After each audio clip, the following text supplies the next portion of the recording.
welcome to the Tippie Podcast Show. We got a special guest this afternoon. Who my guest is, my dog? Man, you know I go by the name of 100K Track, 100K Management. You know what I'm saying? The 100K way. Oh my God, 100K. V's up for V-Roy. Oh my God, you know I'm 100K saying? Free Track. Melvin. In the building, I can't stop clapping my hands. Oh my God. We lit. Oh man, let's tell you look lit. Oh yes, sir. You know. Where my shades at? Damn, I Gotta got the get wrong right. shades. You too shiny. No, we in tippy toe, so we got to tippy toe with the. Oh man, so let God damn, what's been going on with 100K, dog? Man, I just been working. I just ain't really been having no time to even kind of sit back and reflect, because I'm steady just coming with new plays, new you know what I'm saying, new things, new artists, new schemes, just working consistently. I know you're super busy. I ain't want to keep you too long, but what you working on projects right now? What you got going on? Right now, I'm working on a couple of artists that, you know what I'm saying, I got one from Miami, you know what I'm saying, Soldier Reed, you know what I'm saying, he definitely going crazy. So I got a lot of him coming next year, top of the year. You know, Chicago, DQ from the old, still working Muwop. You know, as soon he come home, you know what I'm saying, we're going to go where we left off at. Got Boss Top and YNWBSlime cracking back up. Hotboii about to drop. Pretty much it's fourth quarter, so we just getting all the music together. And you know what I'm saying, if you see any of my artists that didn't drop projects in the last 4, 5, 6, 7 months, then they're the ones that's coming up right now. Pretty much rotating that. So how you deal with that, Trey? If somebody looking want to join 100K, what do you look for in the artist? On the artist wise, you know what I'm saying, I just look at you know what I'm saying, talent out the gate. I gotta see that you really take this serious and you perfecting your craft, because you don't have to be born with talent, but you could inherit talent. So you got to be talented, work ethic, and you know what I'm saying, just being someone that I could see myself in, like even if it's a woman or you know what I'm saying, it don't got to be a male. As long as I could see myself in you, just on a artist wise, executive wise, I could see, like, you know what I'm saying, we're the same type of people, then I could work with you. And do you got to have a certain amount of followers and views to get on 100K, or would you grab an artist with no views? And really, no, because I done sign artists with, you know what I'm saying, no Instagram, basically Facebook, and no following, just off talent alone, music. And one by example is YTB Trench Baby, which, you know, me and Thug, YSL partner up in 300, we're working together with him. I signed him through DrewFilmedIt, you know what I'm saying, which is the president of the company, brought him through, and we had him with no Instagram follows or anything. He just had, you know what I'm saying, a couple 4 or 5 songs, and we end up going from scratch, creating Instagram, Twitter, all that social media platforms, dropping music, and went crazy. And there's other artists like Melly, where, you know, he had 15,000 followers when I first met him. So he had a couple, you know, he had more than Trench Baby, but he wasn't really super huge. And, you know, vice versa. There's a Vaughn who had 200,000 followers, 200,000, 300,000 followers when I met him already, because he had traction with Durk. So it depends. Like I say, it just depends. Like you say, how did you meet, for the people that don't know, how did you meet Melly, though? I met Melly 2017. Me and my wife AA was moving to Orlando because we had a couple other ventures going out there, and I just left the sniper gang situation with Kodak, and you know what I'm saying, with just the apparel, because I used to be like one of the main people that run the day-to-day activities with the apparel, you know, with another company, Fly Supply. So we just had, you know what I'm saying, had differences on things going forward. So I had went to Orlando with me and my wife, and we was going to crank up on just music.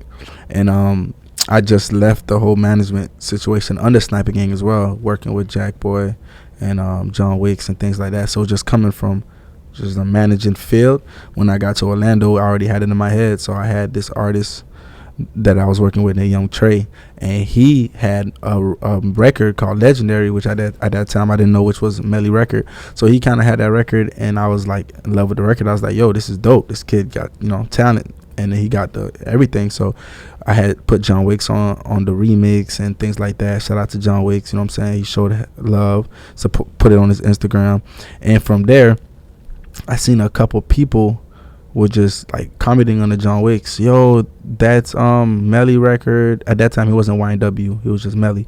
That's Melly record. That's Melly record. I'm like, whoa, like who is this Melly kid? So I took it down, and then I reposted it on John Wick's Instagram because I had his his login. So I reposted it and I credited Melly. I put my artist featuring John Wick's remix Melly, and from there, you know what I'm saying, it just went forward. His mom hit me up, kind of told me his situation. He was locked up in a program in Orlando, and I was happened to be in Orlando, so we just, you know what I'm saying, kind of made it happen, and got introduced to him while he was incarcerated, and we did like 9 months while he was locked up, just me and him every Saturday and Sunday, talking to him. So, and then we kind of kicked off. I think he had like 15,000 followers. Murder My Mind had like 200,000-300,000 views. He was doing okay for someone locally, regionally. He didn't have that super success, but he was damn near, like, you know what I'm saying, a great place when I seen him. Yeah. Okay then, so you feel me? We don't want to too much about Melly, because Tippie told they nosy, so they want to know Von. How did you meet Von? So I met Von just moving around. RP Von too. RP Von, you know what I'm saying, V-Roy, you know what I'm saying, put your V's up forever. I met Von running around with Melly. Just at that time, Melly was increasing in the music field, so we was just moving around, being his day-to-day, just being someone that's always on a go with him. We just meet a lot of different people, so we met Durk, got introduced to Von, and just fell in love with like everything with that culture in Chicago and things like that. So we just happened to had a relationship prior, and at that time Von wasn't super big. I don't think he even dropped Crazy Story yet. It was before. He was just kind of like getting warmed up. He was like the Durk homie, like, you know what I'm saying, Durk homie that rap, yeah, pretty much. So when that situation we kind of just mingled and got together. So when Melly got incarcerated and Von was kind of just moving around more, we just kind of just got more closer. He would come to Miami, I would take care of him, make sure he's straight. I'd go to Chicago, Atlanta, I'd be at his house. So we grew a bond, and from there we still wasn't in the business wise together, we were just cool. Then he caught a case. Prior to me, he had caught a case, I think, with Durk, and from there he would just hit me up on some stuff like, yo, what's up, Track? You good? I'm like, well, you know what I'm saying, checking up on Melly. And we just got into a relationship where he became so like close that he would just feel comfortable, like, hey bro, you got some bread, like, you know what I'm saying, I'm kind of just trying to get right, I got to take care of lawyers and so I'll just look out for him. And we just gained that brotherly bond because he seen I cared. And from there he came home from that charge, and we sat down, me, him, Durk, and his team, and we had just like long conversations, and it was like, yo, you know what I'm saying, Von kind of just want to spread his wings. At that time he was on the Durk team management, the same people that managed Durk. So he was just like, I kind of want someone who I feel like I trust and want me, and like, trust me, and care for me and want me like to win, which I don't doubt his team did. But I guess just from just me not having nothing to do with him and regular phone calls, checking up on you, coming here, making sure you good, and then you end up getting in situations where financially you could see that I'm someone who you could actually call on. So that just made him like, bruh, this man is doing that, he win. I kind of have little issues internally right now with my team. Rather than make things sour, I rock with Durk, I rock with his team. I'm still technically signed to Durk. I just get another management, and that's how that ended up happening. So Durk, everybody gave their blessings, and we just rocked out. Okay then, okay, you already know. Tippie told they nosy. What about Hotboii? How did you get with the Hotboii? With Hotboii, the brand kind of was already like established through Florida and kind of growing outside Florida, and by that time, my brother Mike, who works with me with 100K, I have a staff of 17 people. 17? Yeah, that works under my company. So, with that, I have regular day-to-day activities, A&R and stuff like that, product managers. So Mike, being, my brother and just getting into the industry, he was doing his daily duties and things as executive in the company, and he brought an artist to my attention, and that artist happened to be Hotboii. And at that time, I was like, okay, cool. It was early. He didn't. But what made you say, let's listen to, let's give this Hotboii a chance? So, honest truth, at that time when I signed Hotboii, Vaughn was kind of going crazy, and Melly was already hot. So everybody wanted to sign. Like, on the truth, I could have signed a lot of your favorite rappers that's out right now. You know, I don't like the name drop, but just think of Florida in general. I'm not even talking about outside Florida. A lot of artists that went through Florida right now that's super hot already went through my cycle. So I was just picking and choosing what makes sense, what don't make sense. Other artists had relationships. Other artists came completely brand new. And Hot was just one of those artists at that time. I heard the music. Mike believed in it. He had a good regional buzz in Orlando. He just came home. So, you know, I met him personally. He had his team EGE, who he was working with. Shout out to EGE, Extragram Empire. They, you know, they have a lot of stuff going on within Orlando. We met. It was just a good vibe, and I told Mike, let's do it. And Mike believed in it 100%. I got behind it. The team got behind it, and we ended up making it happen. And I also partnered up with C'est La Vie, which is another company that I work with certain artists and things like that. And I brought that along. And a lot of people don't know Big Gates was early on with Hotboii as well, because it was someone like Plies and Big Gates and that whole family like would just like bring ideas, support and stuff like that. We end up not going completely through with the business because, you know, it was a lot of things going on at that time. So, you know, it ended up working out. And being like a young CEO, how you managed to just do all this stuff, 100K track? It's just come from just working and just being in the field, because away from being a CEO, you know, just being part of music early on, like, you know, I did music myself. So I jumped into this field at 16 years old, still in high school, playing, you know what I'm saying, sports, playing football, running track, doing all type of stuff, but just falling in love with music, going to open mics, shows, and just being involved to technically being 18, didn't go to college. I didn't, you know what I'm saying, had the opportunity to go to college. I did like online school for 1 year, and I just kept on doing music. End up getting regional success in my city, like how a Hotboii or Melly would do with certain records and things like that. That kind of went crazy through the city and a little bit in Florida. So I guess just from just that experience, and then just dabbling with the Kodak situation with Sniper Gang, clothing, you know, practicing management at that time, which I didn't know was really management, fully committed with like Wigs and Jackboy and so what kind of stuff like you did for like the Wigs and the Jackboy? You know, it just kind of, those kind of led to that path of just when I got the position with Melly and other doors open, it just felt natural to go to other question you asked. But what was the question? Like what kind of like stuff did you do with the Wigs and? Oh, what I was doing? Yeah. So at that time, you know, when you was fresh, so the people. Yeah. So at that time, like I said, I just transitioned from being an artist myself, and I actually have a record with Kodak. You know what I'm saying, that I had released on YouTube and platforms. What's the and name stuff. of that record? Down for the Money, and things like that. You know, you know, over time, I kind of just like wanted to, you know, just try a different avenue, because rapping was doing good and was doing great, and I did a lot of things that I'm proud of, but financially it was just like, yo, this ain't bringing no money, and I gotta, you know, just what makes sense. And Kodak, you know, shout out to Kodak Black, you know, I love Kodak to death. That's I'm saying that's someone I really appreciated, gave me an opportunity.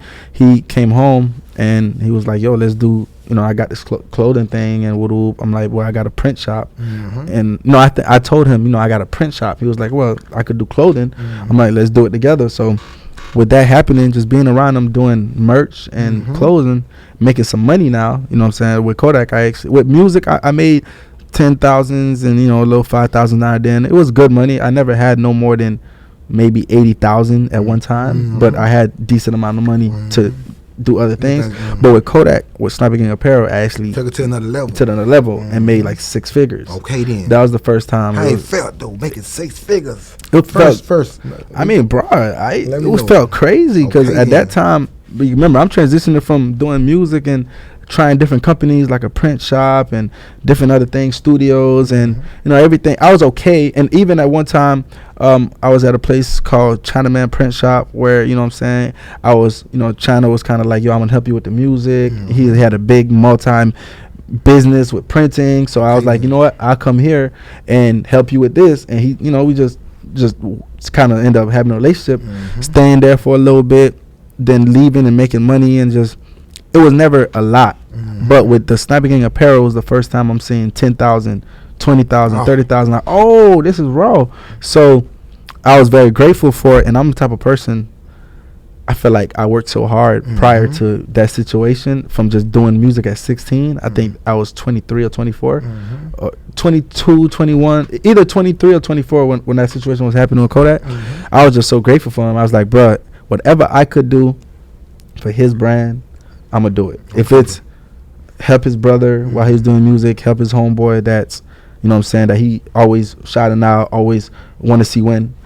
You talking about Jackboy, right? Yeah, Jackboy. I'm going to do it. And I had the experience of just doing my own tours in the city. You know what I'm saying? I had the experience of just doing like things through Florida already as an artist under the name Track Makers. There was already connections I had with promoters, so I set up a tour for Jackboy. I set up the first tour, the 2 Life Alive tour, that was me and him tour. You know what I'm saying? I was doing his bookings. I was printing CDs at the, you know what I'm saying? I worked at the Chinaman thing, so I was printing CDs, getting T-shirts, getting his homeboys, you know what I'm saying, in a car going, passing out CDs in Mercy Drive, Orlando, Jacksonville. I had a little relationships with radios, so I was getting like interviews. So I was doing things at a Florida level for him, and it made more sense to do that rather than rap, because I'm like, I'm making money with Kodak with the clothing line, and Jackboy got a person like Kodak that's at that time was at a great level, wasn't super huge, but was at a level where he could give you a fan base. So it made more sense for me to just business wise, as a young man trying to make money, to just be behind the scenes and help this young man that's actually there with his best friend that's popping, help this young man brother that's actually got a potential. So I just was doing what I would have did if I had a Kodak and if I had some little money as an artist for them, and it ended up working out and stuff, you know, writing songs, doing whatever I could do. Feel me? But when you shot though, how every artist you just start getting you changes? Not really, and the reason why I'm not really shocked because I'm not doing it by myself. I got a team. Okay, then how important is a team is? I feel like a team is everything if you have the right leadership, because they do so much things that I wouldn't be able to do, and they're able to kind of be me at other places and other things. And I have a great team. I have, like, you know what I'm saying, people that's young like me, you know what I'm saying, well-minded, people that's been in this field with different aspects and different avenues. So I trust their judgment, and they trust my judgment. So when you see I pull up and I post a flyer with 25 artists, some from Florida, some from out of Florida, some from different places, and you like, yo, how this man doing it? Is it luck? No, like, it's a structure, and it's previous relationships, is people that's there every day with me that want to see it win because they're financially making money off it. They're part of a life-changing scenario. So no, it's not luck. It's putting in the groundwork, and and it's gonna keep coming like that. Okay, then. And then we've been seeing the Tippie told they knows you've been dropping videos where you in it. It'd be 100K trap future, and let us know, how did that come about? Yeah.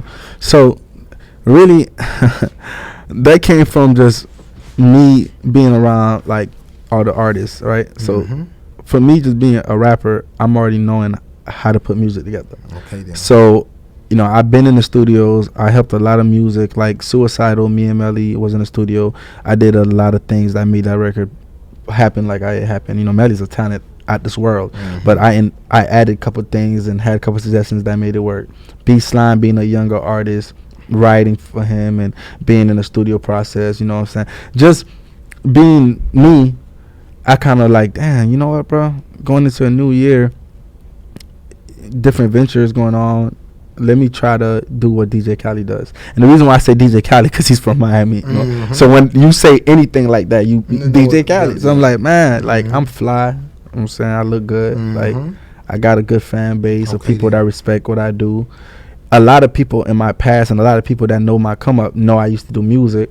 But rather than come and just like go rapping out the gate right now, let me kind of peel the bandage off and reintroduce that to people, because you the manager, you this manager, you this executive, you the guy that's on this blog side or this podcast. Okay, cool. Now everybody attention is on what's going on. Let me reintroduce y'all that I could get creative. So every song that you've seen drop with those artists, I creatively put together. Some I wrote the whole song and just had them come and do the actual, same way I did it. Just did it. Shout out to every artist that did that, because it takes a lot for an artist that's already successful doing his thing to come and just say, all right, I'm gonna do it how you did it. So that I appreciate it. I just wanted to see how they voice go on there with it, and some of the songs, I just put the artists together. You feel me? So that came on board with just me being creative, and I dropped like 3-4 singles, and I like it. And going into the future, I'm gonna drop an album called Mercury, where I got majority of my artists and big features. I got a Tussie and Melly and other artist record. I got a 30 Deep and this artist record. I got a Tippie Red and this record, or a little TJ and this record. So it's like a good way to break my new artists as well. Shout out to QC, they did that a lot. And I kind of like, you know what, if I could do a DJ Khaled and a QC mixer. Well, what you call they call you like the QC of Florida?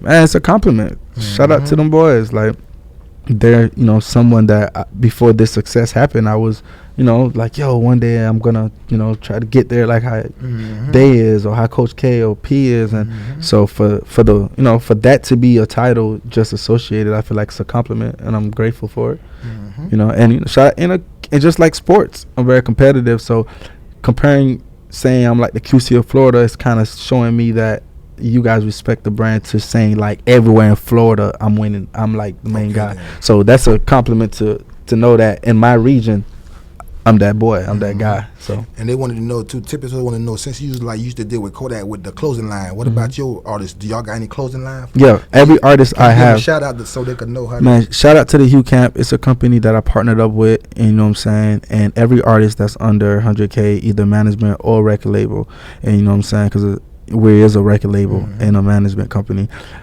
do have a clothing line, and they're growing it and they working on it, and we're taking it day by day. Yeah, definitely, it's a big part. I came up on doing a clothing with Kodak, so like, I would not sleep on that. Whenever what the artist I have get to a Kodak or a Melly or a Hotboii, the clothing will be there with it. Okay then. Facts. And they wanted to know, how did you meet Drew Film? Oh man, that's the tippy toe. They nosy though. They want to know though. Listen, break it down. Make it slow. Don't speed through this one. Listen, man. Drew filmed it. If it ain't filmed by Drew, it's not filmed. If Drew didn't film it and film it's a rumor that's your girl. Man, that's my wife. That's your wife voice. saying that. Yeah. Oh my God. It's all the tags is her voice. You know what I'm saying? That's just big. Just so everything it's a hit. Yes, for sure. I'm at the rubber. And don't get it twisted. Like, that's something where it's like, bruh, for your voice, her voice is in your favorite artist video. So regardless if you don't tune into 100K, you know what 100K is, because when you hear that Drew ain't filmed it, ain't filmed right. But Drew is someone, dog, that I look at like a little brother, and I look at as a business partner, and I look at as family. I met Drew at 17 years old, going 16, turning 17 in high school. DM me early on Melly page when we were still locked up on an internship. End up bringing him through to shoot some videos for Melly. Fell in love with his work ethic, fell in love with him as a person, and he just trusts me as a, I just turned 30 this year. Drew just turned 21. Big difference. So he's someone that trusts my judgment, trust me guiding him as a young man, and I brought him to shoot for John Wiggs early. I brought him, different places and different scenarios where I showed him like, yo, I want to see you win, and we just grew with each other. And now he's just one of the biggest directors in the game and the president of the company. So I kept it real. You know how a lot of people don't keep it real with people you start up with. I look at Drew as someone I start up with, because when I started, even though he wasn't part of my music career, when I started 100K with Melly as an artist, Drew as a director, and Smoke Exclusive as a producer, which is a 6x platinum producer. 6-time platinum producer. So when I started with someone like, clap it up for Smoke. Clap it up for Smoke. God damn it. So when I start with someone like him, and I see they stay true, and we made 6 figures, 7 figures together, I'm gonna make you part of the company where you're a partner. So Drew is a partner with me in the 100K. Okay then. He actually is the president of the company. But how did it happen though? How he just look who he's with. Okay then, say no more. You know what I'm saying? I'm gonna rub some of this, some of the skills. You know what I'm saying? Look who he's with. Okay then. He's with someone that's not just gonna have him there as a cameraman. Mm-hmm. He's with someone that's gonna have him there as the executive, as a director, mm-hmm. as a cameraman, as a, you know what I'm saying, as a hustler, action figure. So mm-hmm. with Drew, I put in so much work with him, and he put in so much work for himself. It's dynamite. Mm-hmm. JJ, it's gonna explode every time. Okay then. And they wanted to know what you got in for B-Slime. What you got in for us? Cause we waiting on some B-Slime. Oh, B-Slime is about to go crazy. We gave B-Slime a year break only because the man was 12, turning 13 with major songs, on the road doing music, studios, homeschooled. Brother just caught a case. You know what I'm saying? Homeboy, someone who he look at as a brother, like Vaughn, you know what I'm saying, dying, loaded, dying. I just needed to give him a break. So we gave him a break to find himself and, to do his thing, focus on school. And now, break is over. He's ready to come out, new single, Swinging. He just dropped a single with NLE Chopper called City Trends. That's did like 3 million views in less than a month. He's active again. Clap it up for that. You know what I'm saying? His voice has changed. He sound like a man. He's tall. He's 5'9", 5'8". He look good. You know what I'm saying? He pulling the ladies now. He's back. He's ready to crank up, and I'm excited for B-Slime. It's going down. B-Slime is one of the most talented people I know. And I already know 100K you in the rush. But the last one we wanted to ask, dog, like with all the success, how you deal with the jail, people going to jail, the people dying, and how you stay focused with all this stuff going on with the music. Honest truth, everything that's happening is stuff that's been happening. Mm-hmm. People around me been going to jail because I'm from that environment where it's young black men, young people in those type of situations where we're not blessed or privileged to not be in the street. So growing up, my homeboys been catching charges. I don't caught a couple charges. You know what I'm saying? Nothing crazy, nothing that's life changing, but I done been in the system. So I'm used to that. I lost family members from, mothers at an early age to sicknesses, to cancer. I lost the whole Sac and Juvie situation early happened. So I've been dealing with that. And if you look at it, you got Atlantic Records, you got Republic. You go look at any major label, anything with media, anything with music from back in the days, Tupac and Biggie with Puff, they done dealt with deaths. They done dealt with incarceration. Unfortunately, hip hop in this genre is tied to real life situations, and our people is growing up in those type of predicaments. That's even when the success come and the fame come, those past tense still comes. Damn. And it still catch up to you. So me being young, being part of that lifestyle and knowing it, I just deal with it the realest way I can by making sure the person that's going through that, if it's a YNW Melly facing incarceration for an alleged situation, you know what I'm saying, I'm going to make sure he's taken care of and make sure his family's taken care of and make sure the money's going the right way. I'm making sure his livelihood is still good. If it's someone like Vaughn who lost their life on an unfortunate situation in a crazy type of predicament, and it's something that you don't wish on anybody, any side, I'm going to make sure his kids is good. I'm going to make sure his baby mothers is good, because that's who's making sure the child's are good, making sure his family is good, his homeboys, his friends, whoever that he truly loved. I'm not a billionaire, but I'm financially able to do certain things most people won't, even if it's putting them in positions to help them win. So I'm allow them to be in a better place. So making sure that's good. So if it's a 30 deep or whatever situation, or a Hotboii that just caught a RICO case, unfortunately, because of past decisions and things like that, I'm gonna make sure he stay focused on music. I'm gonna make sure that he's leaving that whatever facade life that's bringing those type of trials in there behind, and really focus on his career and focus on him as a young man. So to answer your question, Tippie, I just do what you're supposed to do as someone in my position. Keep pushing and keep going forward. God damn it. 100K track, y'all. What? Anything you want to say before you get out of here? I know you busy. I want to keep you too long. Shout out to everybody that's doing their thing. You know what I'm saying? Shout out to anyone with a dream or with a passion, or with an obstacle behind that's they're facing. Just know that you could persevere and you could go through it, because I was once in that predicament where I was just like you, even if it's a death in a family or obstacle or just, you know, not feeling where I want to be in life, just keep pushing and don't look at your age. Just keep going crazy. You know what I'm saying? Anybody in the pandemic that's affected, make sure, you know what I'm saying, health is well, take care of yourself. You know what I'm saying? Protect your loved ones, make sure they take care of themselves. And shout out to Tippie, you know what I'm saying? This is a Florida-based podcast. This is a Florida-based business, and I love to see it, and you put in work. So, you know what I'm saying, I done been blessed to touch mics with the academics and the no jumpers and the, you know what I'm saying, the everybody you could imagine. So if I'm gonna do anything, I'm gonna make sure I bring it back home, and this is a home fan base. So definitely. Real niggas do real things. 100K track came through, bless the tippy toe. God damn it. Gotta hit him with the leg. I hit him with the leg, and let them know how can they follow you too, though, dog. You can follow me on social media platforms. I'm not really active on Twitter, but my team do a good job keeping me active on there. Everything 100K track. Personally, business-wise, 100K management. You know what I'm saying? Stay tuned for my project, Mercury, dropping the end of this year. Me and Vaughn is coming. You know, I pushed back my tape because, you know what I'm saying, I want to make sure Lil Bruh definitely get his music out, and I want to put all my focus on him. So me and him coming around the same time, you know what I'm saying? So Mercury on the way, and then stay tuned. Top of next year, got the podcast, Drew Mania podcast with me and Drew. Shout out to, you know, Drew. We got that going where we doing what Tippie doing, bringing your favorite artists, having real interesting conversations. Check that out. Top of the year, we got more things lining up. Shout out to the Drew Mania team as far as live shows, me and my team, you know, so we do a lot of events outside Florida, inside Florida. Stay tuned for that. And you know, stay tuned, just me expressing myself as an artist next year more, going more into, you know, even more DJ Khaled type record, or personally doing music back again, dropping a couple singles. You know what I'm saying? Melly will be home, so that'll be a worry, you know what I'm saying, that I won't have.